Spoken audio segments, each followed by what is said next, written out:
singkat-singkat aja, mungkin lebih banyak waktunya untuk Q&A aja, karena pasti setiap studio, setiap kota punya problem yang berbeda-beda, mungkin kita bisa kasih masukan, mungkin juga harus disesuaikan dengan kondisi di lapangan masing-masing, tapi hopefully kita bisa bantu. Jadi kita persilahkan yang mau tanya bisa langsung di unmute, langsung kasih pertanyaan aja boleh, atau mau diketik juga boleh, silahkan. Monggo, monggo. Mau nanya dong, Cik Riki. Oh ya, oke, Pandi. Jadi gini kan, Cik Riki, saya mau tanya soal kelas online. Nah, jadi selama saya lihat di center tuh kelas online-nya jalan terus. Nah, yang saya mau tanya tuh gimana sih cara manage kelas online-nya tuh biar bisa benar-benar bagus gitu. Biar dia sekarang kan kita nggak tatap muka sama muridnya gitu. Jadi kita nggak tahu kayak gimana sih pasti dia benarkah ngelakuin gerakan atau dia benarkah eksekusinya. Nah, kayak gitu. Beda dengan yang offline. Kalau offline kan masih bisa kita atur. Kalau online mungkin agak kurang ya menurut saya. Nah, gimana cara memanage-nya dia tuh dengan bagus gitu, supaya mereka itu kayak wah keren gitu. Ya, Itu aja sih tadi. Linda ini ya, menjawab ya.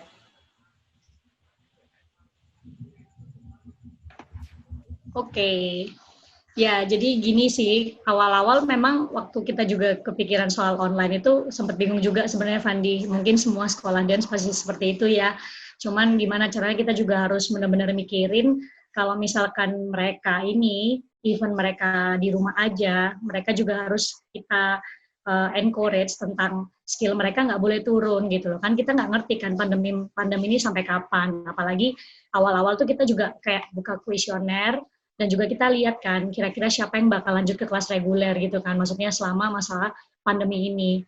Dan ya memang puji Tuhan istilahnya memang ada yang keluar atau yang cuti sementara, tapi nggak terlalu banyak gitu loh. Jadi karena kita juga sampai ngomong ke orang tua murid bahwa bahkan kalau misalkan contoh nih sampai akhir tahun gitu mereka cuti, kita pasti akan jelasin ke orang tua kayak nanti nggak kasihan anak-anaknya pada saat nanti misal tahun depan, tapi kita belum tahu lagi kan tahun depan bakal offline atau enggak. Jadi mereka bakal ketinggalan akan lebih jauh kayak gitu. Sedangkan kalau di G-Center kita kan ada kelas reguler dengan setiap levelnya kan. Nah kalau mereka udah nggak datang di level ini, ketika mereka nanti ikut di misalkan tahun depan gitu ya, udah offline lagi, takutnya si anak-anak ini nggak bisa satu kelas sama teman-temannya yang mereka kenal. Nah kan kebiasaan anak-anak kecil kan kayak wah gimana nih gak ketemu sama teman kayak kemarin kayak gitu, kadang-kadang mereka juga oh yaudah deh, tapi di luar itu kita juga tetap encourage mereka kenapa mereka harus tetap latihan ataupun reguler, private juga via online, dan memang kita juga ngemasnya untuk yang program-program yang kita dulunya punya offline, kita tetap harus jalanin, kayak contoh gitu ya, gang out.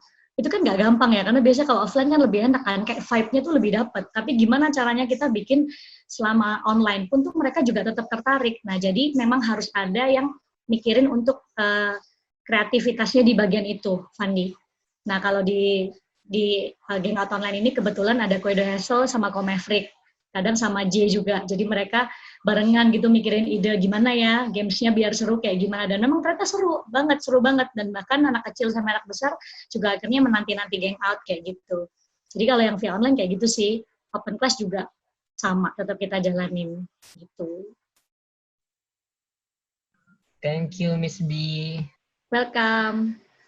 Ya, jadi memang untuk online ini harus dicoba beberapa cara. Jadi yang awal kita bikin kuesioner. Jadi kita berusaha untuk mencari tahu apa sih yang nyaman untuk mereka.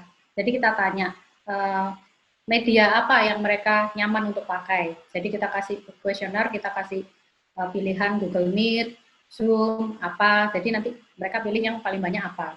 Kemudian pertemuannya mereka sukanya berapa lama, seminggu sekali, durasinya berapa lama, karena kan mereka juga harus sekolah tuh online juga, kan capek ya. Online tuh lebih capek dari offline menurut saya. Jadi kayak supaya kita tuh tahu mereka tuh nyamannya tuh seberapa, seminggu sekali, berapa menit, pakai media apa. Jadi kita pakai kuesioner aja dulu gitu. Nanti setelah tahu, terus mereka lebih suka lewat video atau online langsung atau gimana, itu kita tanyain semua. Nah, nanti kita summary hasilnya dari kuesioner itu dan kita pilih yang terbanyak seperti itu. Dari situ diterapkan, jadi supaya apa ya? Kalau ini benar atau enggak, biasanya kita pakai rekaman video ya. Jadi mereka suruh rekam video, kita kirim ke kita, nanti kita evaluasi seperti itu. Jadi itu mungkin bisa lebih membantu. Gitu. Itu Wandi, mungkin cukup jelas. Jelas, Cetiki. Makasih. Ya, sama-sama. Ini yang lain? Ada pertanyaan lagi? Halo. Halo, Miss. Hai. Hai semua. Pertama aku ucapin thank you banget ya buat ngadain ini yang menurut aku berguna banget. Apalagi G-Center udah more than 20 years. I think experience nggak bisa bohong bahwa pasti banyak banget hal-hal yang bisa kita pelajari dan thank you banget udah mau sharing gak pelit ilmu. Terima kasih banget. Aku mau tanya, mungkin kan aku belum terlalu familiar sama sistem G-Center. Berarti G-Center itu ada kelas akademi sama open class ya? Benar nggak? Ya, berarti ada dua. Nah, kalian itu dalam satu semester, tadi kan ngomongin semester itu 6 bulan apa per 4 bulan? 6 bulan. Per 6 bulan. Jadi dalam satu tahun itu berarti ada 2 semester. Ya, betul. Itu dimulai dari intro atau dari beginner? Kalau di kita bagi dua aja, kids sama adult. Dan yang kids ada 4 level, jadi 4 semester. Yang adult level 4 semester. Jadi kita timeline-nya benar-benar ngikutin sekolah. Pendidikan. Ya. Jadi supaya liburnya sama, ininya sama, supaya nggak susah juga gitu. Tapi kalau yang kids itu biarpun cuma 4 level, tapi di level terakhir ini unlimited sampai mereka bisa masuk adult. I see. Jadi let's say kalau misalnya untuk menyelesaikan pendidikan di G-Center sampai yang level keempat itu kurang lebih berapa lama? Kalau standar 2 tahun. 2 tahun. Oke. Setelah itu apa ada program lain untuk mereka yang unlimited sampai mereka adults itu ya? Terus mereka bisa masuk ke kelas adults? Ya, kalau untuk yang kids bisa unlimited sampai masuk adult. Kalau yang adult bisa setelah itu lanjut ke G-Squad namanya, atau ya mereka bisa ikut open class aja gitu. I see, oke. Karena emang salah satu menurutku kendalanya di akademi itu kan karena gimana pun juga sekolah tari itu kan bukan sekolah formal, ini kan sekolah non formal lah, let's say gitu ya. Yang paling susah emang di kurikulum dalam arti gimana caranya, karena nggak semua orang pada saat masuk ke studio tari mereka emang bener-bener pengen jadi penari gitu ya. Ada yang emang cuman kayak ya udah seneng aja, walaupun seneng banget, hobi banget nari, tapi ntar parentsnya ya udah nari aja, hobi aja gitu ya, nggak usah, maksudnya nggak usah jadi beneran gitu. Dan itu memang aku jujur kendala banget. Di satu sisi kita sangat ambisius untuk kayak enggak, kamu tuh udah berbakat, pokoknya harus jadi penari ya gitu ya, caranya gini. Tapi di satu sisi dengan kurikulum yang berusaha, tapi di satu sisi mereka kayak, tapi aku nggak mau serius-serius banget, Miss, gitu kan. Terus kenapa nggak serius gitu kan? Selalu ada gitu. Jadi aku lebih kayak gimana sih caranya kalau dari G-Center menjembatani antara kita sebagai tempat edukasi, sebagai edukator yang pengen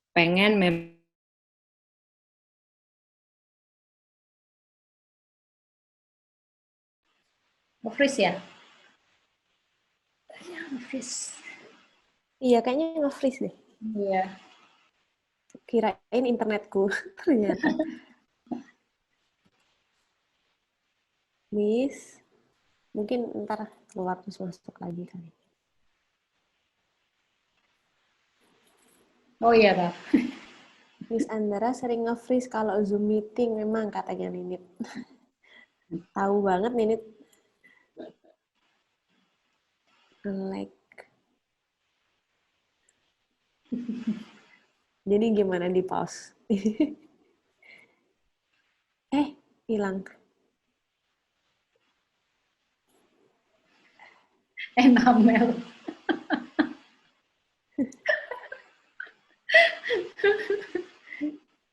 Iya kok memang autotext-nya Zoom ini nyebelin banget loh.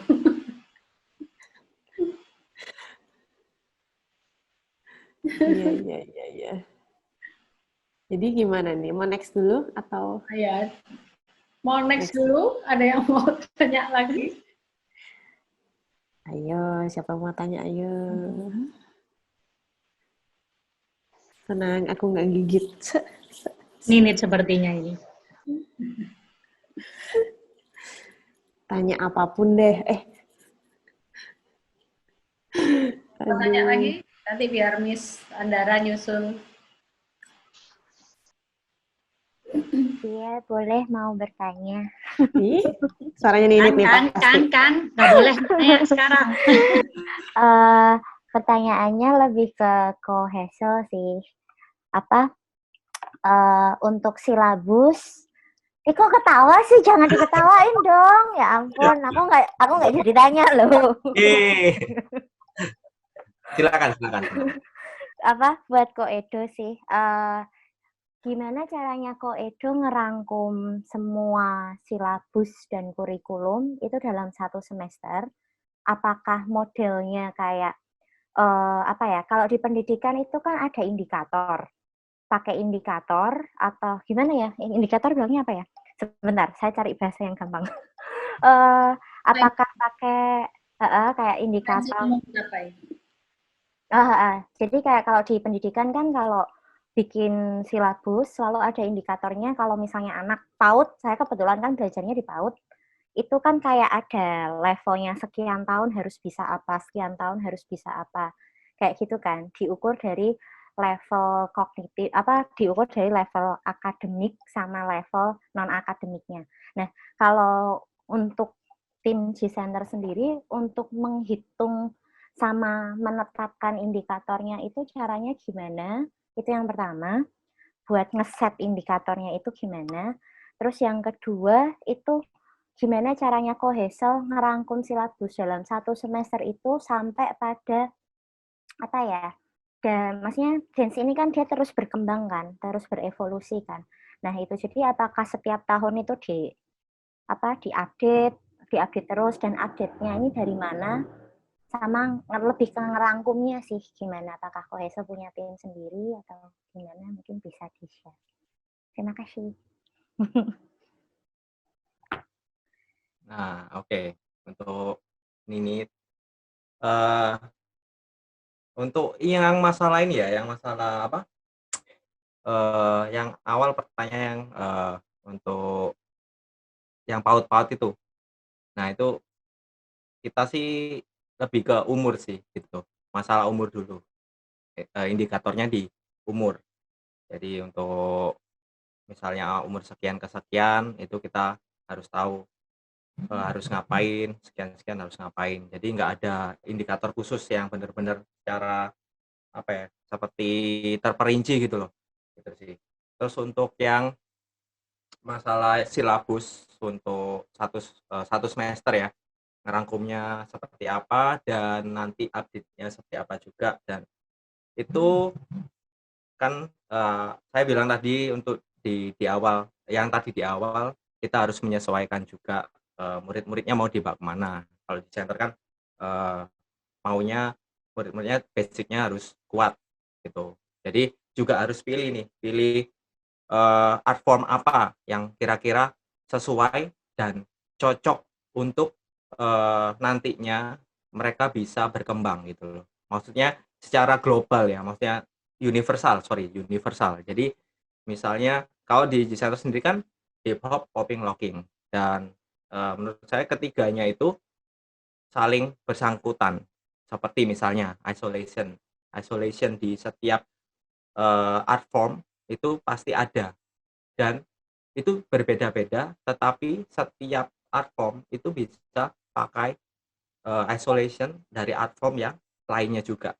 Paham ya? Jadi seperti bounce-nya juga, misal groove, kita let's say locking atau popping selalu bounce up, dan hip hop ada bounce up cuman misalnya kalau kita digabung sama atau mix ya, mix and match sama popping locking juga bounce-nya itu bisa lebih dapat lagi feel-nya gitu, bounce up-nya. Jadi seperti itu. Jadi kita harus benar-benar rangkum sedemikian rupa sampai kita tahu muridnya ini nanti waktu selesai lulus di G-Center ya mau kemana pun ya, misalnya oh let's say nanti aku mau ke art formku, aku mau cramping, atau art formku mau ke waking dan lain-lain, itu bisa apa ya istilahnya, bisa tetap dapat gitu loh foundationnya secara keseluruhan gitu, karena ya itu kalau di G-Center seperti itu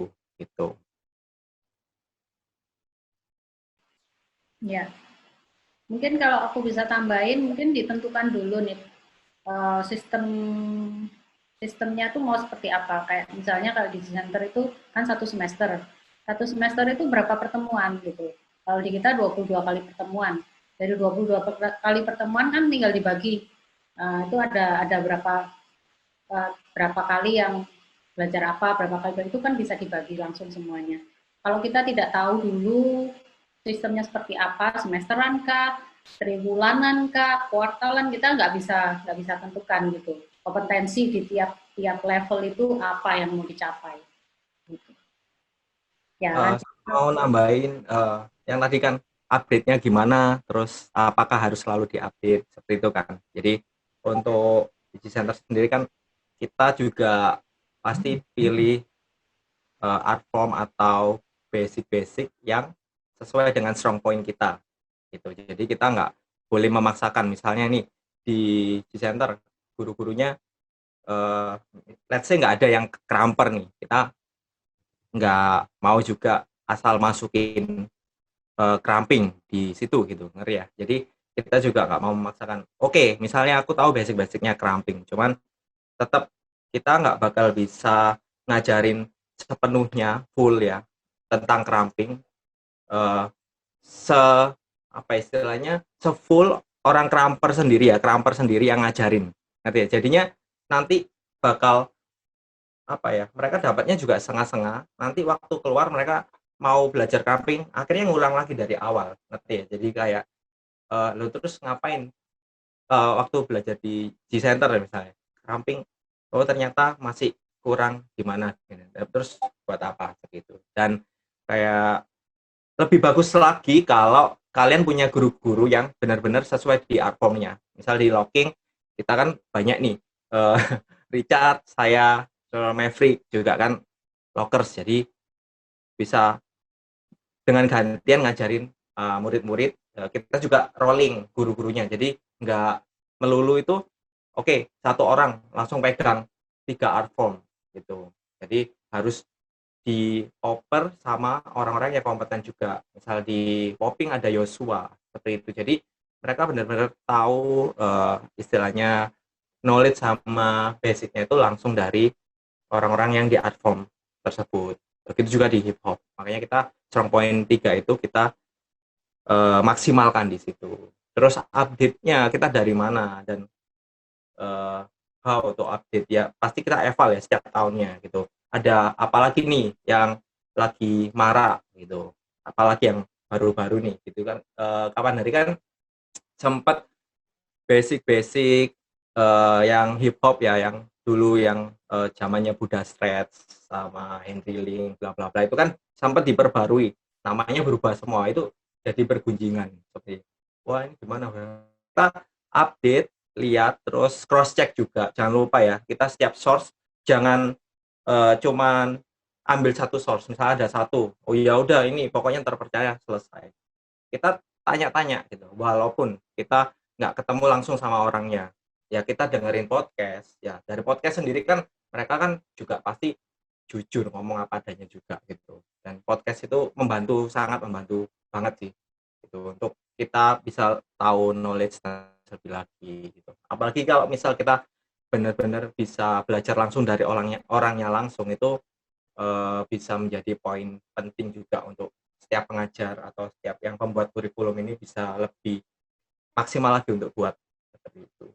Untuk update-update-nya mungkin untuk misalnya yang kurikulum yang lalu kita misalnya gerakan A, B, kita lihat anak-anaknya dulu gitu. Apakah ini berhasil ke mereka untuk bisa istilahnya badannya bisa lebih enak lagi, lebih luwes lagi narinya. Ternyata kalau belum bisa, kita coba ganti ke basic-basic or gerakan-gerakan yang selanjutnya. Jadi jangan paksakan masuk semua gitu. Misalnya di hip hop kan banyak tuh ratusan ya basicnya. Jadi jangan asal comot. Kita harus tahu apa yang dibutuhkan untuk anak-anak, untuk murid-murid kita supaya badannya itu bisa enjoy waktu dance tuh enjoy.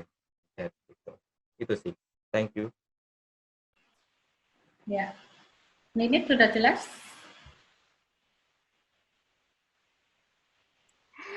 Iya, berarti itu trial error gitu ya kok setiap tahun.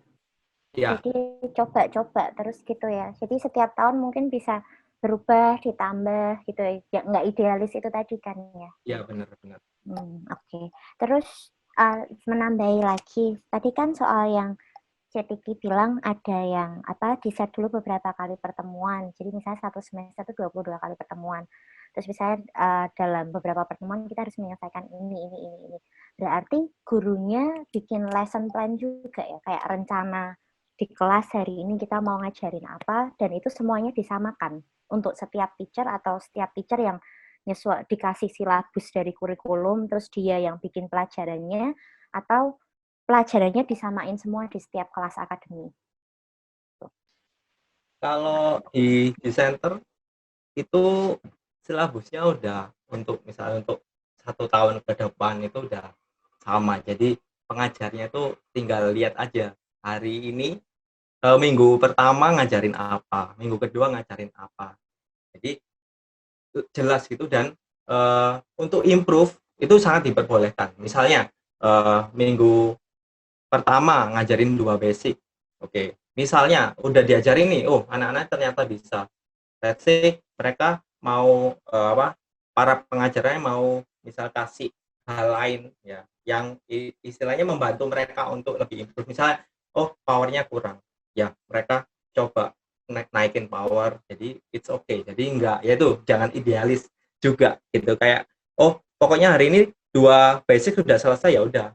Dalam 1,5 jam pengajaran, tapi 1 jam sudah selesai nih. Ya nggak boleh, pengajarnya nggak boleh nganggur gitu. Jadi kayak atau di cut langsung, maksudnya udah selesai kelasnya ya, 1 jam selesai. Wah, pasti kena komplain kayak gitu. Jadi harus setengah jam itu dipakai juga untuk memaksimalkan bakat-bakat muridnya juga gitu. Itu sih gitu. Terima kasih Koko, sangat membantu. Thank you. Kita lanjut ke Miss Andara lagi ya, tadi kepotong Miss, silakan. Maaf ya, tadi tiba-tiba kayak semua freeze, aku kayak halo, terus ternyata semuanya udah diem. Oke, tadi aku cepet aja, aku ada 2 pertanyaan. Yang pertama tadi aku pengen tanya kalau dari G-Center sendiri gimana strategi atau treatment-nya untuk menjembatani si akademi ini dengan orang-orang yang memang hanya hobi istilahnya. Jadi misalnya kan kita punya kurikulum silabus 1 tahun yang udah pasti gitu ya. Tapi gimana caranya supaya pada saat belajar silabus itu, belajar kurikulum itu targetnya tetap ada, tapi tetap dalam bukan kayak sekolah yang benar-benar kayak kita duduk di kelas baba gitu. Jadi cara penyampaiannya apakah bisa lebih fun atau or something like that gitu. Kira-kira kalau dari G-Center itu gimana treatmentnya, strateginya. Terus yang kedua, aku lebih kepada tim sih. Jadi aku nggak tahu kalau di G-Center itu sistemnya atau satu teacher itu dalam arti boleh ngajar di tempat lain, studio-studio lain, atau hanya di G-Center aja. Tapi salah satu kesulitan yang aku rasain, dan kayaknya teman-teman di Jakarta juga banyak ngerasain hal yang sama itu, karena banyak banget studio. Di Jakarta itu kan banyak banget studio ya, hampir setiap bulan mungkin ada yang buka, which is good gitu ya, positif menurut aku, karena akhirnya banyak orang yang sama-sama kayak ayo let's dance gitu loh, kayak mari kita spread the love of a dance gitu. tapi sumber daya manusianya terbatas kan gitu. Jadi akhirnya mungkin satu studio punya 10 guru yang sama, let's say. Dan itu agak menjadi sedikit kendala karena akhirnya susah untuk membangun satu tim yang merasa bahwa this is my home. Jadi untuk bersama-sama maju gitu. Jadi at least kayak always in the end itu adalah si kepalanya lah istilahnya, yang kayak maju-maju, but yang lain oke, aku ngajar di sini, aku ngajar di sini, tapi susah untuk menjadikan itu kayak oke, kayaknya G-Center timnya solid banget kan nih. Jadi yang mikirin bukan cuma Cetiki, yang mikirin ada 15 orang misalnya. Untuk ayo sama-sama kita membangun G-Center gitu. Itu gimana menurut kalian, mungkin tips and trick untuk kayak bikin teacher nyaman dan merasa bahwa oke, this is not only the owner school, but this is our school gitu. This is we do this together, we grow together gitu. Ada nggak sih kira-kira? Itu aja. Terima kasih. Ada yang mau jawab? Cetiki. Aku boleh nanti jawab yang nomor 2 ya. Yang pertama kali. Yang pertama yang itu kan yang menghadapi murid yang cuma hobi itu aja ya, Miss ya? Ya, boleh aku deh dikit. Jadi sebenarnya strateginya sih memang sebenarnya tiap tahun pasti ada sih murid-murid yang sebenarnya mereka bakat banget, jago banget. Cuman diajarin sebentar aja udah bisa gitu ya, attitude dapat, basic dapat. Tapi memang biasanya parents-nya ada yang kayak itu cuman sekedar hobi ya. Jadi ya kita kalau memang udah parents yang ngomong, ini sebenarnya kita ngomong ke muridnya dulu sih, bahwa dia ini punya potensi. Lalu nanti biasanya kita jelasin juga nih ke orang tuanya, ke parents-nya, kita jangan ngomong, ini sebenarnya anaknya bakat banget loh. Kita kasih tahu nih ke depannya punya masa depan yang bagus, gini. Kaget. Siapakah itu? Udah mati ya suaranya? Kaget. Oh, Kidi. Lagi nge-mix lagu ya? Ya gitu, Mi. Jadi kita balik lagi ya. Jadi kita jelasin ke muridnya, maksudnya kita beritahu nih, kalau kamu punya potensi yang gede. Setelah itu kalau memang dia biasanya kan bilang gini, iya Miss, tapi sama mama gini. Biasanya kan gitu kan, sama mama ini sebenarnya cuma hobi aja gini. Akhirnya kita pelan-pelan kenalan sama parents-nya, kita ajak ngobrol, kita secara personal gitu, chat PDKT lah dalam tanda kutip gitu ya, PDKT sama mamanya, wih, ini anaknya bagus nih, kita kasih ya, tapi yang benar-benar bagus ya, jadi bukan kayak cuman bohongan nggak bagus, nggak, tapi yang bagus. Kita pengen tahu nih plan-nya ke depan gimana, karena biasanya kalau di G-Center kan setelah dia jadi murid, kita ambil nih ke tim yang lebih fokus kan, lebih ke inti. Setelah itu kita ajak lomba-lomba, setelah itu nanti kita ke depannya juga ajarkan, siapa tahu ini contohnya kayak ada join di sini, kita jadikan dia pengajar, kita jadikan dia, jadi plannya ke depan untuk pekerjaan secara personal ke dianya gitu, ke anak ini. Kita tanyain dulu pendapatnya parents-nya gimana, baru kita nanti saling tukar pendapat di situ. Kalau mungkin ada celah nih, kalau memang parents-nya bilang, ya sebenarnya saya mendukung sih, apa gini. Nah, kalau memang ada celah, biasanya kita langsung dorong nih untuk mereka lebih fokus, jadi nggak cuma sekedar hobi gitu. Kejadian pernah sih waktu itu beberapa anak, awalnya sih bilang gitu ya, parents-nya, ya udahlah nggak apa-apa, difokuskan dulu gitu, sampai udah kita ikutin lomba-lomba lah, sampai apa gimana. Ujung-ujungnya enggak, ujung-ujungnya nanti, akhirnya kuliah ke luar negeri ya, sedihnya tuh gimana gitu, udah punya plan banyak ke anak ini, tapi ya gimana lagi, itu memang keputusannya dari orang tua, kita juga nggak bisa apa-apa gitu sih. Tapi ada juga yang karena kita approach secara personal, akhirnya mau nih parents-nya, oh yaudah nih, kayaknya menjanjikan gitu, maksudnya ke depannya bisa dijadikan kerjaan juga buat dianya, dan dianya juga suka gitu, dan untungnya parents-nya akhirnya berubah pikiran dan mengizinkan anak ini untuk fokus di dance seperti itu. Cuman memang ya sedikit sih memang yang seperti itu. Tapi dengan cara approach PDKT ke orang tua itu yang paling bisa kita saling tahu plan-nya ke depan gimana. Itu sih salah satu caranya, Miss. Berarti offering, maksudnya ngasih solusi and option juga ya ke parents. Jadi nggak cuma kayak dia berbakat banget, tapi dia berbakat, nanti kalau udah lulus bisa jadi tim inti, nanti kita akan lomba, nanti kita akan gini ngasih prestasi dan segala macam. Jadi ada outletnya ya. Ya, benar, Miss. Jadi kita kayak approach, nanti kita ajakin nih, misalnya ada event apa, kita ajarin dia untuk menjadi panitia, jadi wawasannya cuma di aja gitu. Jadi kan baru biasanya parents baru kebuka pikirannya baru kayak, oh iya ya ini nggak cuma sekedar nari ya, kita bisa belajar untuk manage waktu, belajar banyak hal ke depannya gitu. Oke. Yang pertama. Semoga membantu. Yang kedua, ini atau ada yang mau nambahin? Ini yang pertanyaan nomor 2 kan? Tadi nomor 1. Ya. Sekarang nomor 2. Ya. Kalau dari aku sendiri ya Miss Andara ya, ini kan aku udah ngajar di center dari tahun 2008. Nah, itu kan which is kayak gimana caranya aku nggak pernah kepikiran untuk pindah-pindah ke sekolah dance yang lain gitu ya. Ini kalau aku pribadi nih. Jadi intinya selama aku di G-Center, ya aku melihat kayak visi misinya tuh sama kayak yang apa yang aku pengen kayak gitu. Karena istilahnya kayak nggak tahu ya ini kalau dari aku. Mungkin enaknya kalau di sini kita tuh sama-sama mikirin nggak cuman sekedar naikin namanya G-Center, tapi kayak gimana caranya untuk visi misi kita yang jelas ini bisa kita benar-benar secara teamwork itu kita pikirin baik-baik dan ternyata semuanya juga bisa kita lakukan dengan baik juga. Karena apa? Karena kita nggak ngelakuin sendiri kayak gitu. Dan bahkan kalau aku pribadi, kalau misalkan aku nggak di G-Center ya jujur, mungkin aku nggak ngerti gitu kayak gimana caranya jadi pengajar yang istilahnya juga harus punya standar loh. Gimana caranya kalau aku nggak di G-Center, mungkin aku nggak ngerti gimana caranya aku bisa punya koneksi juga sama orang yang mungkin yang biasanya aku kenal aja, tapi aku bisa punya koneksi sama yang lebih banyak kayak gitu. Dan istilahnya di sini aku juga diajarin untuk nggak cuman mikirin kayak, kan biasanya kan orang selalu ngomong kan, cewek mau sampai umur berapa nari, nanti kalau udah married gimana, kalau udah punya anak gimana ya kan.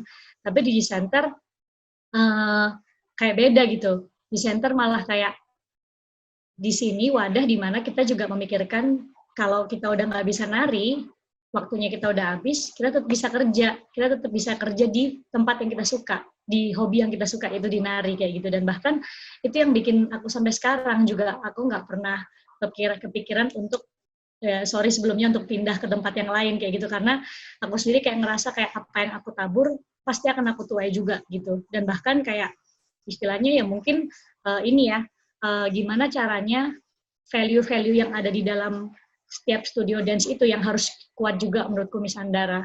Karena kalau value-nya kurang kuat, ya akhirnya gimana caranya kita bisa punya hati kayak jatuh cinta sama studio dance ini kayak gitu. Even kalau misalnya Andara bilang kan di Jakarta banyak banget kan studio dance yang buka, dan bahkan para pengajar bisa ngajar lebih ke satu studio kayak gitu. Nah, tapi kan pasti mereka akan lihat nantinya gitu. Misalkan mereka masuk di A, B, C, D kayak gitu. Nanti lama-lama mereka akan lihat, oh ternyata aku lebih willing tuh ke sini nih kayak gitu. Nah, jadi istilahnya ya mungkin owner terutama ya menurutku yang paling berperan penting.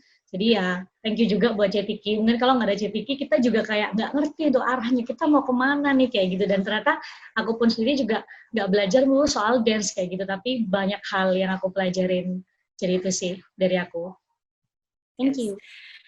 Sip, thank you banget. Jadi nggak cuman datang ngajar istilahnya gitu ya, bahwa emang punya peranan selain ngajar, bisa belajar hal lain, jadi bukan cuman sekedar ditari aja gitu ya.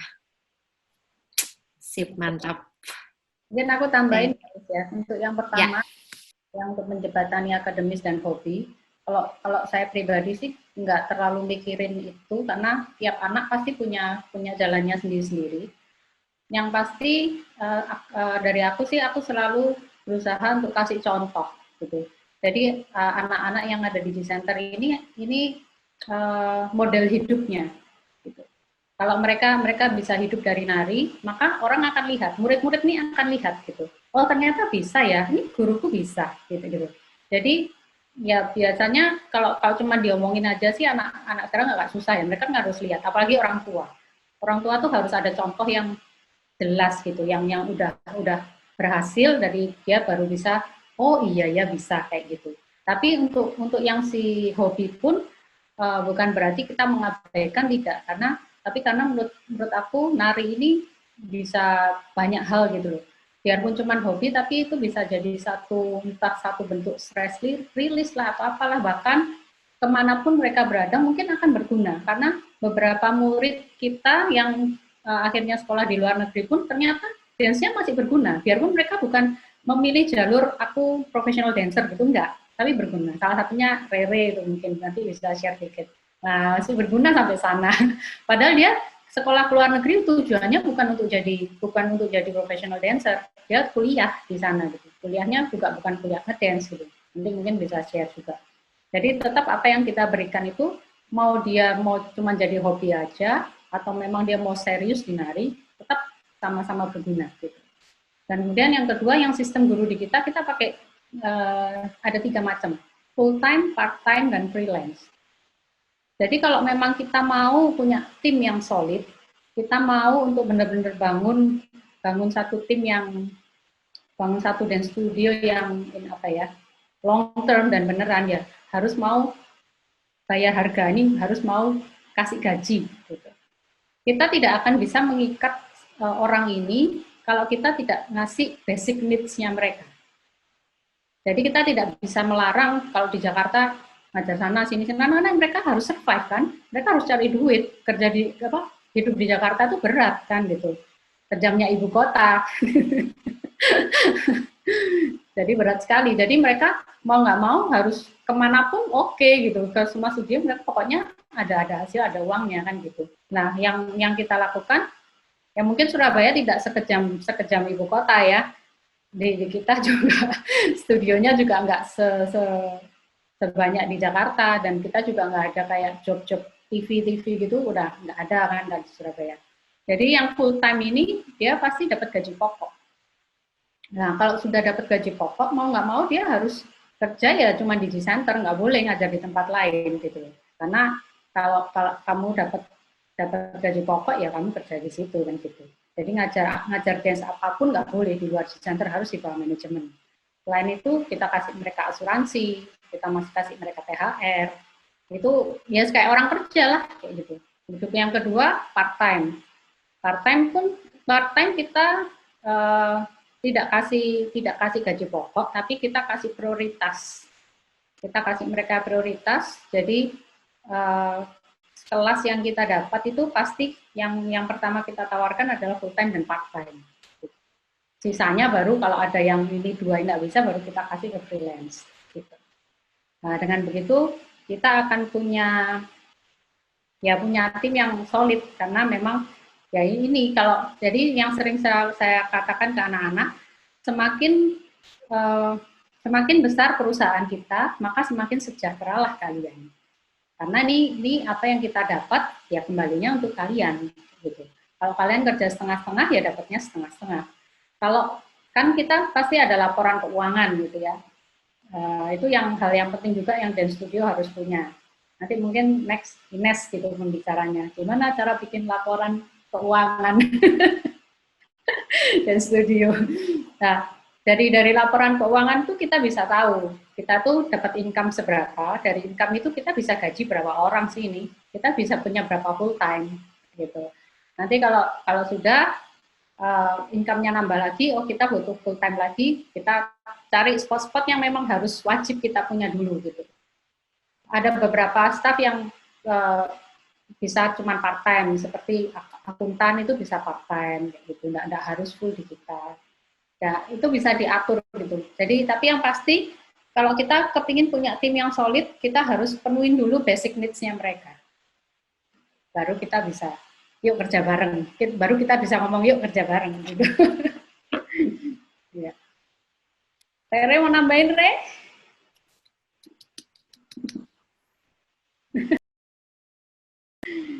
Oke, ada lagi?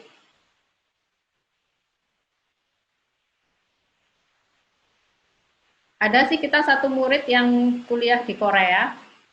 Dia bukan untuk nari, dia jurusan apa gitu, karena dia bisa ngedance, dia pernah dapat job untuk nari di openingnya Sephora kalau nggak salah. Gitu. Nah, itu kan juga berguna juga. Gitu. Oke, kalau nggak ada, aku bacakan pertanyaan yang anonimus. Ya. Untuk kelas reguler di G-Center, misal murid belum bisa melampaui level 1, harus mengulang 1 semester lagi atau ada treat khusus. Kalau di kita, kalau nggak naik ya ngulang 1 semester. Karena nggak ada treatment khusus, karena ya memang dia belum bisa, materi yang di level itu dia belum selesai gitu. Ya, apakah ada yang merotol? Ya ada. Tapi ya sudah, karena itu ya standarnya begitu gitu. Kita tidak menurunkan standar hanya karena satu orang yang nggak mau mengulang 1 semester gitu. Pertanyaan yang kedua, pas awal mulai Citiki bikin G-Center tuh gimana? Maksudnya lebih ke cara meyakinkan teman atau orang yang kita bakal ajak bikin dance school. Soalnya aku pribadi lagi ngalamin masa sulit di situ. Kayak mereka dan beberapa orang ragu sama misi aku, dan juga yang ikut tapi malah kayak dan juga yang ikut tapi malah kayak kepaksa gitu. Nah, mudah-mudahan ngerti. Ya mudah-mudahan aku ngerti. Ini yang pasti kamu sendiri harus yakin sama visi misimu gitu. Kalau kamu yakin, ya jalanin aja. Karena menurut aku kita akan attract orang-orang yang sevisi sama kita. Asal kita sendiri kenceng gitu jalan di situ. Universe akan mengatur semuanya. Untuk kita akan menemukan orang-orang yang tepat di sepanjang perjalanan kita. Ada people come and go, don't worry, be happy. Karena ya sampai selama kita hidup pasti akan people come and go gitu. It's okay gitu. Tapi eventually kita akan menemukan orang-orang yang tepat untuk akan jalan sama-sama bareng-bareng sama kita. Asal kita nggak nyerah ya. Untuk sampai di titik ini juga bukan, ini pergantian orangnya saya cukup banyak. Bahkan orang-orang pertama yang ikut sama aku dulu di guidance ya namanya, itu nggak ada di sini. Satu pun tidak ada. Gitu. Ganti sudah. Tapi it's okay gitu. It's okay. Kelihatannya kan lama ya, paling lama kan Edo. Paling lama itu. Tapi yang sebelum Edo itu sebenarnya ada gitu. Tapi sudah enggak, semuanya sudah berkeluarga dan hidup sendiri-sendiri. Gitu. Yang penting kamunya yang punya visi, kamunya yang punya visi misi ini ya kencang terus, nggak nyerah. Gitu. Semoga menjawab, karena aku nggak tahu siapa yang tanya. Oke, lanjut. Oh, ada lagi pertanyaan ketiga. Sama awal G-Center berdiri jadi akademi, bagaimana sistem gaji untuk pengajar? Karena untuk studio baru masih susah untuk memberi gaji teacher full UMR. Ya, yang aku bilang barusan, hitung dulu income-nya berapa, terus bisa gaji berapa orang nih, terus yang paling dibutuhkan pertama apa dulu menurut kalian, sesuai kebutuhan di kalian sendiri ya. Kalau misalnya, kalau di aku dulu yang paling aku butuhkan dan aku tidak bisa lakukan sendiri itu adalah aku harus punya accountant. Karena aku akuntansinya 0 sampai harus ngulang.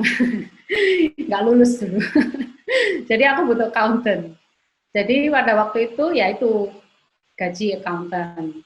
Kemudian butuh apa lagi, karena ada hip hop. Aku nggak bisa hip hop, aku basicnya bukan hip hop. Nah, aku ambil orang untuk di hip hop, untuk jadi full time, ya aku harus gaji kan, gaji itu. Gajinya gimana ya? Gajinya semampunya, sesuai dengan income-nya kita. Dan itu aku akan ngomong di depan. Aku cuma mampu segini, kamu mau take it or leave it gitu. Kalau mau ya, pokoknya kalau kita tambah gede ya kamu pasti gajimu naik. Kalau tambah banyak ya lebih banyak dapatnya. Ya pokoknya intinya berjuang bersama. Tapi aku tidak menjanjikan apa-apa, aku akan ngomong transparan di depan, apa yang bisa aku kasih, dan ya sistemnya seperti apa. Biasanya seperti itu. Ada tambahan dari yang lain? Atau ada pertanyaan lagi?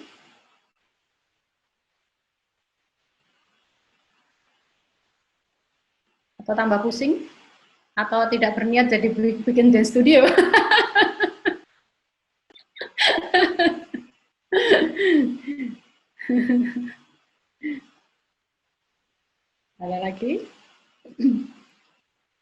yang join nggak bisa buka. Join ini baru lulus SMA. Ini muridnya kita. Dulunya murid dari beginner sampai selesai advance, dia masuk ke G-Squad, kemudian dia jadi pengajar di G-Center. Join ini. Dan ya kebetulan didukung oleh orang tuanya, cuman ya karena pandemi ini jadinya agak terhambat ya semuanya. Jadi dia disuruh pulang kampung deh. Gimana kampungnya? Kampungnya di Labuan Bajo. Labuan Bajo, wih, kampungnya bagus. Ini ada pertanyaan sih, Ci, anonimus juga. Aku sampaikan di sini aja ya. Jadi dia tanya soal job desk kepala sekolah. Tadi aku sempat share sih di awal, mungkin agak telat. Terus sama lebih ke jam kerjanya sebagai kepala sekolah itu berapa jam, berapa hari seminggu, dan untuk masa jabatannya gimana, kira-kira berapa lama. Waduh, oke. Aku jawab yang masa jabatan ya. Kalau masa jabatan sih,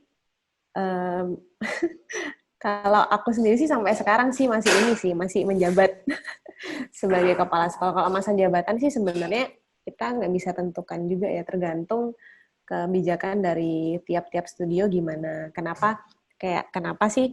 Mungkin Citi nanti bisa cerita ya, kenapa sih kok memilih saya sebagai kepala sekolah di awal berapa tahun yang lalu ya, udah lama juga. Jadi bisa share sedikit mengenai itu. Sampai sekarang sih saya masih menjabat kepala sekolah. Lalu untuk apa tadi? Jam kerja sebagai kepala sekolah. Nah, kalau di G-Center sih sebenarnya jam kerjanya 6 jam. Kalau di offline ya, waktu itu sebelum pandemi. Sebelum pandemi, kenapa kok 6 jam? Karena sebenarnya kalau di kantor-kantor yang resmi kan berapa jam ya? 8 sampai 5. Itu berapa jam? 9 ya? 9 jam ya? Ya, sekitar. 8 ya? 8 jam. Kenapa kok di G-Center 6 jam? Karena biasanya kita habis kita di kantor, itu kita masih ada ngajar, masih ada latihan gitu. Jadi habis kantor biasanya kita latihan di 3-4 jam gitu, sedangkan besoknya harus ke kantor lagi. Jadi masih waktu itu sih kita efektifnya 6 jam. Dan selama 6 jam itu nggak bener-bener kita, waktu itu kan kita kantornya sih soalnya kantor, lalu studio kan. Jadi waktu selama 6 jam kita juga ngerjain apa aja. Kalau saya sebagai kepala sekolah sih biasanya nyiapin kayak proposal, kebanyakan sih gitu. Proposal untuk pengajuan ekskul lah ke sekolah-sekolah. Istilahnya dalam tanda kutip jual jasa nih, kita lagi jual-jual, terus biasanya cross-check juga sama admin, sama Hansen, jadi sering cross-check ini masuk keluar uangnya, terus hilang uangnya kemana, ini, terus ada yang, ya ini kayak tadi yang Miss Andara, ada kasus nih, ada guru dalam tanda kutip, tiba-tiba ngajar di luar, nah itu kasus-kasus kayak gitu yang kita bahas setiap harinya gitu. Jadi bukan gosip ya, tapi kenyataan gitu, kalau ada masalah, kita langsung bicarain gitu sama adminnya, sama Hansen biasanya, aku tektoknya ke situ. Jadi jam kerja sebenarnya ya lebih ke 6 jam itu, kita di dalam 6 jam itu juga kadang masih ada ngajar, karena regular kelas juga kadang sore, jam 4 gitu, jam 5 kita udah ngajar gitu. Lalu, apa tadi, job desk-nya, yaitu yang tadi saya sebutkan, kayak gitu. Semoga menjawab ya, kalau memang masih mau tanya-tanya lagi, nggak apa-apa, ntar bisa private chat lagi, gitu. Ya. Ya kalau di G-Center kita lebih fleksibel sih.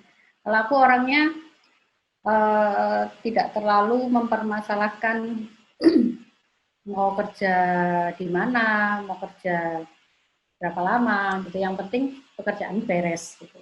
Cuman memang kita waktu offline kita menerapkan jam kerja supaya kita tuh belajar disiplin gitu. Supaya kita tuh tahu, oh ini tuh jamnya kerja gitu. Karena kadang sometimes dancer tuh kan susah sekali ya suruh disiplin. Kayak betul. moody banget gitu kan, moody banget orangnya. Jadi kayak harus dikencengin ini waktunya kerja kayak gitu. Jadi kayak harus sedikit dipaksa gitu. Ya. Kalau memang keputusan berapa, biasanya kalau yang aku lihat, menurut aku owner harus bisa melihat potensi dari masing-masing timnya. Jadi tim ini punya kemampuan di apa, si A ini punya kemampuan apa, si B ini punya kemampuan di apa. Ya fungsinya kita adalah untuk mengembangin kemampuan timnya kita ini dan memposisikan mereka di posisi yang tepat. Seperti itu. Jadi ya itu memang fungsi fungsinya owner seperti itu. Kemudian ada yang tanya, bagaimana mengatasi teacher-teacher yang menghindari potongan fee management? Nah, sudah aku jawab nih, pecat aja. Oke. Kalau ya seperti yang aku ngomong tadi ya, kayak potongan-potongan itu aku sudah jelas. Biasanya aku sudah minta admin untuk jelaskan di awal. Nah, biasanya gimana ya, Sen? Kalau Hansen ini yang bagian duit. Oke, jadi yang untuk menghindari potongan fee management ini, aku sih nangkepnya ada 2 ya. Kalau di kita, kalau di G-Center. Yang pertama, contohnya misal ada yang ngajar tapi nggak setor, kayak gitu-gitu, itu kita langsung kayak warning gitu sih. Kalau itu nggak ada toleransi. Jadi setiap ngajar di kita harus tetap store dulu ke manajemen, tetap harus ada potongan. Nah, yang kedua untuk potongan yang nolak itu, kadang itu ada, kita kan buat peraturan nih di G-Center. Jadi kalau misalnya di akhir bulan kita selalu rekapan, ngitung honornya, gajinya selama 1 bulan. Nah, itu biasanya kalau ada yang kelewat, nggak ngisi, itu biasanya kita kasih peraturan. Kamu kalau kelewatan ngisi 1 hari aja, kita denda 50.000 misal kayak gitu contohnya per hari. Jadi kalau yang potongan itu biasanya sih aku kasih kesempatan sih sama pengajarnya, tapi nggak terus-terusan dikasih kesempatan ya. Jadi misal si pengajar A nih, dia bulan ini kelupaan karena dia alasannya misal ada lagi repot atau apa kayak gitu sampai kelupaan. Nah, itu masih aku kasih toleransi lah untuk bulan ini. Tapi kalau di bulan berikutnya diulangin lagi ya aku nggak mau toleransi dan aku nggak mau ngasih tahu dia. Jadi langsung aku cut sih di fee-nya itu. Kayak gitu sih. Jadi memang memang ada hal yang harus didisiplinkan, memang ada hal yang harus dikasih kesempatan agar dia belajar kayak gitu. Jadi nggak apa ya dibilang saklek juga enggak, tapi ya nggak boleh terlalu di-loss kayak gitu. Nanti keterusan. Ya, biasanya Boleh kita nambahin dikit nggak? Nambahin dikit ya. ya. Jadi pernah nih kasusnya lumayan parah ya, adalah kasus kayak ya itulah nggak mau dipotong lah segala macam. Biasanya aku sama Hansen ngajak ngomong gitu. Tapi tergantung ya anaknya ini bisa diajak ngomong 2 lawan 1 atau harus diajak ngomong 1-1 gitu. Kalau emang harus kita yang tahu, yang kan kita tahu nih pengajar ini gimana caranya. Misalnya nih dia bisa diajak ngomong 2 lawan 1, ya kita ajak ngomong. Kenapa? Pertama kita pengen tahu sebenarnya kenapa. Masih baik ya awal-awal. Kenapa kita pengen tahu kenapa kok seperti itu? Dan yang kedua, kesulitannya apa? Sampai dia seperti itu. Kita tanya dulu, kalau memang kita bisa toleransi, kita bantu cari solusi dulu nih. Oh iya udah, nanti next-nya jangan ya dikasih warning 1 kali. Oke, setelah itu misal nih Anda memang 2 kali lagi kayak gitu lagi. Kita jangan ngomong lagi, masih 2 kali. Kita warning 2 kali, sampai ke 3 kali baru kita nggak bisa kasih toleransi. Di situ sih, nanti nggak kasih toleransi ya itu seperti Citi bilang, dipecat dalam tanda kutip. Kayak gitu kan udah warning nih 1, 2, 3 ya kan masih baik nih kita 1, 2, yang ketiga baru kita benar-benar nggak bisa toleransi baru kita benar-benar cut seperti itu. Oke. Semoga terjawab. Pertanyaan berikutnya, di G-Center bagaimana sistem untuk rekrutmen pengajar? Lalu bagaimana cara mengevaluasi kinerja pengajar? Linda ini ya. Oke, yang kedua tadi evaluasi pengajar, yang pertama tadi apa, Ci? Cara rekrut pengajarnya gimana? Oh, ya. Jadi biasanya kalau di G-Center, aku yang ngeliatin murid-murid dulu nih pertama ya, yang lingkupnya masih di G-Center dulu. Yang pasti karena mereka kalau udah di regular adult. Nah, kayak salah satu contohnya si Joen nih. Nah, Joen ini salah satu korban saya. Ya, jadi istilahnya kayak pada saat dia di reguler, saya ngelihat dia juga punya potensi yang lumayan besar di dance. Setelah itu saya juga tahu dia ternyata juga pengen fokus di dance gitu kan, dia juga kepengen ngajar. Nah, jadi akhirnya saya ngelihat potensi-potensi yang benar-benar mau fokus di sini, mau jadi pengajar. Nah, jadi akhirnya saya bisa untuk ngasih mereka kesempatan. Jadi nggak langsung jadi pengajar, tapi kita kayak kasih kesempatan dulu. Misalkan kayak ada training pengajar, mereka ikut dulu. nanti kita lihat. Jadi awalnya mereka bisa jadi asisten juga di kelas reguler, bahkan kalau pas ngajar sekolah juga mereka bisa datang untuk melihat cara kita ngajar kayak gimana. Tapi biasanya kalau untuk yang orang di luar Digi Center, biasanya memang kadang, nah ini ya, karena kita memang jarang membuka untuk di sosial media, lebih tepatnya kayak Digi Center lagi open recruitment untuk pengajar. Nah kita memang nggak pernah seperti itu lebih tepatnya, tapi bisa dibilang kadang memang ada beberapa orang yang kadang langsung tanya pribadi gitu, antara ke saya atau mungkin ke beberapa teman-teman Digi Center. Nah pada saat mungkin waktu meeting atau itu kadang langsung disampaikan gitu ke saya. Jadi akhirnya saya juga akan ngajak ngobrol orang-orang tersebut, kayak misalkan mereka ini benar-benar mau jadi pengajar cuman kayak buat main-main atau emang mereka serius kayak gitu. Jadi akhirnya kita juga melakukan tahap yang sama. Jadi kita lihat dulu kondisinya, kalau emang ternyata di center kita memang lagi membutuhkan istilahnya pengajar yang freelance, ya selama memang kita lihat anak-anak ini memang bisa dikasih kesempatan dan memang ternyata oke, kita bisa masukin mereka kayak gitu. Nanti bertahap sih, kadang juga ada yang mau jadi part time. Tapi yang baru terakhir itu kemarin yang baru kita ini ya open for public untuk yang pengajar di center yang kita buka untuk part time sama freelance for the first time. Kayak gitu. Yang sisanya sih lebih nggak kita open di public kayak gitu biasanya. Evaluasinya?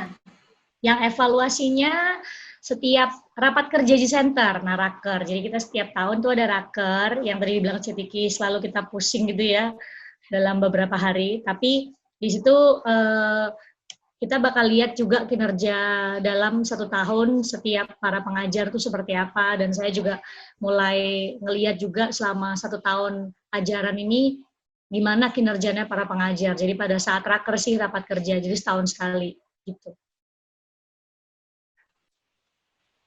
Oke. Tambahin sedikit. Ya, boleh.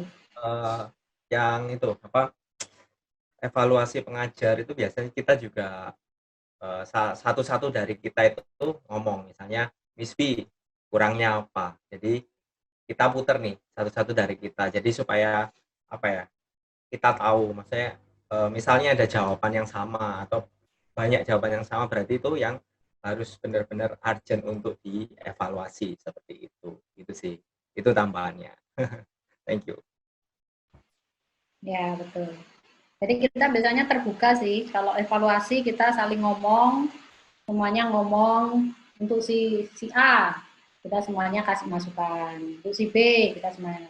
Nah, kalau masukannya kurang lebih sama, ya kan berarti harus dibenahin kayak gitu. Jadi no baper-baper klub kita. Demi kemajuan gitu. Benar, jadi setiap setahun sekali kita udah siap mendengarkan hal-hal yang diomongkan sama teman-teman sekantor kita sendiri. Ya, ada pertanyaan lagi? Sudah pada lowbat ini ya. Ada lagi? Dari Ausi?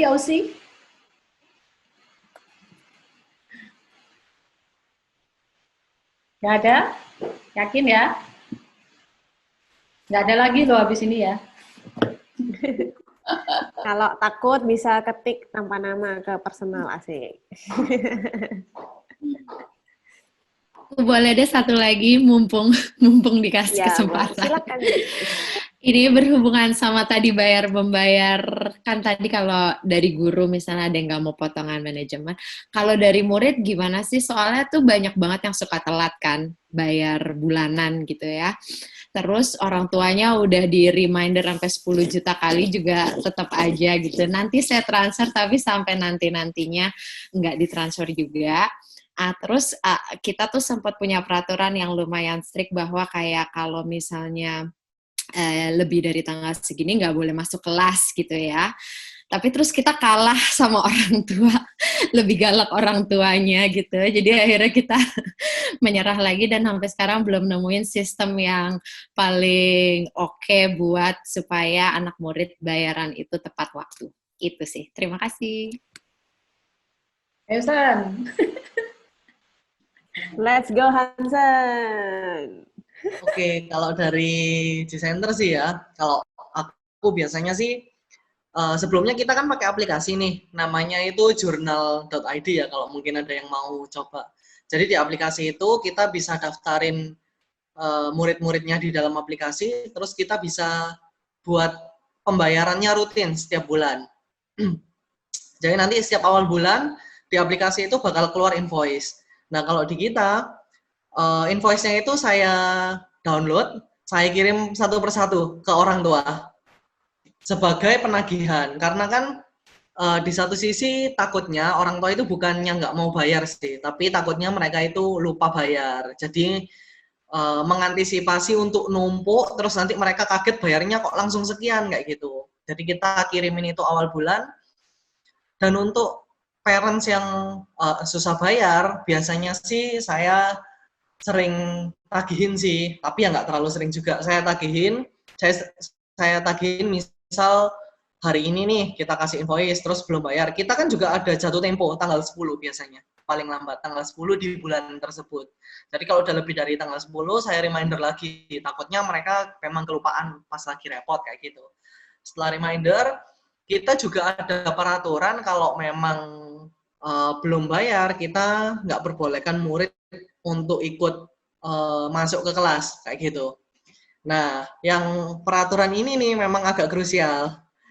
Jadi, kalau saya caranya, kata-katanya harus diatur sebagus mungkin, seindah mungkin, biar parents itu yang baca nggak salah paham, dan nggak nangkepnya itu nggak yang negatif gitu loh nangkepnya. Kayak gitu sih. Jadi memang itu biasanya saya buat kata-katanya agak lumayan lama, saya pikir dulu, saya bacain lagi dulu, kalau tak kirimin kata-kata kayak gini, mereka bakal marah atau enggak. Kayak gitu sih. Saya mengkondisikan kalau saya yang dapat kata-kata seperti itu, kayak gitu contohnya. Jadi biar, ya itu tadi mengantisipasi yang malah ngegas ya, malah ditagih malah ngegas balik, kayak gitu loh. Ya itu sih, kata-katanya harus dipikirin memang bener-bener yang matang. Apalagi kan nagihnya via chat ya. Kalau chat kan kita nggak tahu nada ngomongnya gimana, kayak gitu. Jadi takutnya mereka juga salah baca, salah ngertiin gitu sih. Jadi memang harus hati-hati kalau ngomong soal penagihan itu. Apalagi sampai ngelarang muridnya, anaknya untuk nggak bisa masuk kelas. Itu memang agak bahaya. Ya, juga kadang sampai tanya pendapat ya, Sen, ini kira-kira oke nggak kalau dibaca? Ya. Jadi tanya ke beberapa orang gitu, cari masukan gitu. Nah, nanti biasanya nih kalau orang tua ada yang ngegas sudah nggak bisa tangani, biasanya telepon saya. Saya mau telepon Miss Bing, katanya gitu. Hansen langsung, Bing mau ditelepon. Siap, telepon saja, nggak apa-apa. Gitu, Miss. Jadi harus, ya gitu. Harus banyak badan ya, badan satu dulu dilewati, terus badan kedua, badan ketiga. Oke, betul, Miss. Ya. Oke, satu pertanyaan lagi. Kalau ada yang mau, aku kasih kesempatan satu pertanyaan lagi. Ada? Tidak ada? Yakin? Oke. Hopefully apa yang kita share malam hari ini bukan memudarkan semangat untuk membuat dance studio ya.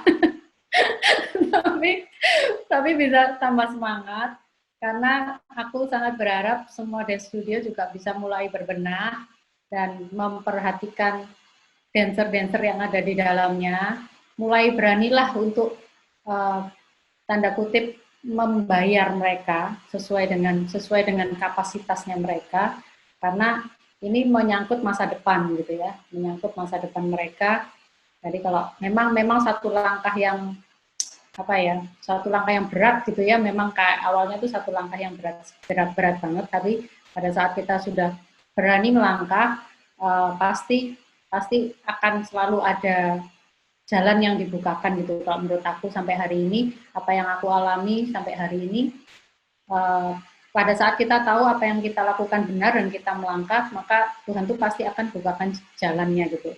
Dan sebagai penutup, tidak ada satupun perusahaan yang besar karena satu orang, tapi selalu karena teamwork.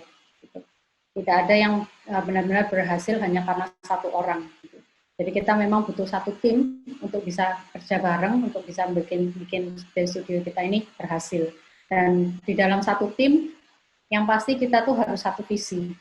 Orang yang tidak satu visi pasti akan dengan sendirinya akan terlempar gitu ya.